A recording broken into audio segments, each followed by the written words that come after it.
रात का समय, एक पुराना खंडहर। 4 दोस्त आग के चारों तरफ बैठे हैं। हल्की हल्की ठंडी हवा चल रही है। अरे सुनो, इस खंडहर की कहानी जानते हो? ओह, फिर वही भूत चुड़ैल की कहानी। आदित्य गंभीर होकर, नहीं रिया, इस खंडहर की कहानी सच में डरावनी है। क्या? अब तो बताओ। कहते हैं करीब 50 साल पहले यहाँ एक औरत रहती थी जिसका नाम कमला था। वो बेहद खूबसूरत थी, लेकिन गांव के लोग उससे दूर रहते थे। सब कहते थे वो जादू टोना करती है। रोहित, सांस रोक कर। फिर एक दिन गांव के कुछ लोगों ने उसके खिलाफ साजिश रचकर उसे इस खंडहर में बंद कर दिया। वो चिल्लाती रही, मैं निर्दोष हूँ, लेकिन किसी ने उसकी नहीं सुनी। भूख प्यास से तड़पकर वो यहीं मर गई। और उसके बाद क्या हुआ? उसके मरने के बाद गांव वालों ने उसे भूलने की कोशिश की, लेकिन कहते हैं जो भी इस खंडहर के पास गया उसने एक औरत को सफेद साड़ी में चलते देखा। उसकी आंखें लाल होती हैं और उसके बाल बिखरे हुए। तुम मजाक कर रहे हो ना? तुम ही देख लो। लोग कहते हैं वो चुड़ैल आज भी इस खंडहर में घूमती है। आधी रात को अगर कोई उसका नाम लेकर पुकारे तो वो सामने आ जाती है। वाह, बढ़िया कहानी बनाई है। तभी खंडहर के अंदर से आवाज आती है। ये क्या था? तुमने सुना? आदित्य घबराते हुए, चलो जल्दी यहाँ से निकलते हैं। सभी भागने लगते हैं और खंडहर के दरवाजे पर एक परछाई दिखाई देती है। सभी दोस्त घबराकर भागते हैं, लेकिन सोनल ठोकर खाकर गिर जाती है। बाकी लोग रुकते हैं और उसे उठाने की कोशिश करते हैं। मुझे लगता है किसी ने मेरे पैर पकड़ने की कोशिश की। चलो जल्दी करो, यहाँ रुकना ठीक नहीं है। तभी एक ठंडी हवा चलती है और चारों को एक ही समय पर पीछे से एक फुसफुसाहट सुनाई देती है। कौन है?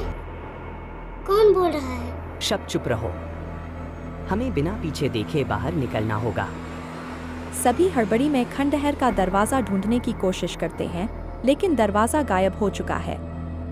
चारों दीवार के पास खड़े हैं और उन्हें किसी के चलने की आवाज सुनाई देती है। कौन है? हमें क्यों डरा रहे हो? तभी एक लंबा साया उनके सामने आता है। एक औरत सफेद साड़ी में, लाल आंखें चमकाती हुई, बिखरे बालों के साथ धीरे धीरे उनकी तरफ बढ़ती है। ये वही चुड़ैल है। हमें छोड़ दो प्लीज। आदित्य हिम्मत जुटाकर बोलता है, हमें माफ कर दो, हमें नहीं पता था कि यहाँ तुम्हारा वास है। माफी? मेरी आत्मा को शांति चाहिए, लेकिन वो मुझे कभी नहीं मिलेगी। अब तुम सब मेरी तरह यही रहोगे। मैंने सुना है ऐसी आत्माओं को मोक्ष तभी मिलता है जब उन्हें सच स्वीकार करवा दिया जाए। लेकिन हम ये कैसे करेंगे? कमला, हमें बताओ तुम्हारे साथ क्या हुआ था। हम तुम्हारी कहानी दुनिया को बताएंगे, शायद इससे तुम्हें शांति मिले। चुड़ैल कुछ देर तक चुप रहती है, फिर उसकी आवाज बदल जाती है। वो रोने लगती है। मेरे साथ अन्याय हुआ। लोगों ने मुझे गलत समझा, मुझे मार डाला। मेरी आत्मा को न्याय चाहिए। हम वादा करते हैं हम तुम्हारी कहानी सभी को बताएंगे। लोग तुम्हें समझेंगे और तुम्हें न्याय मिलेगा। चुड़ैल की लाल आंखें धीमे धीमे शांत होने लगती हैं। उसका रूप धीरे धीरे गायब होने लगता है। अगर तुमने अपना वादा तोड़ा तो मैं वापस आऊंगी। खंडहर का दरवाजा फिर से दिखाई देता है। चारों दोस्त जल्दी से बाहर भागते हैं। बाहर आकर सभी एक दूसरे की तरफ देखते हैं। हमने उसे वादा किया है, हमें उसकी कहानी लोगों तक पहुंचानी होगी।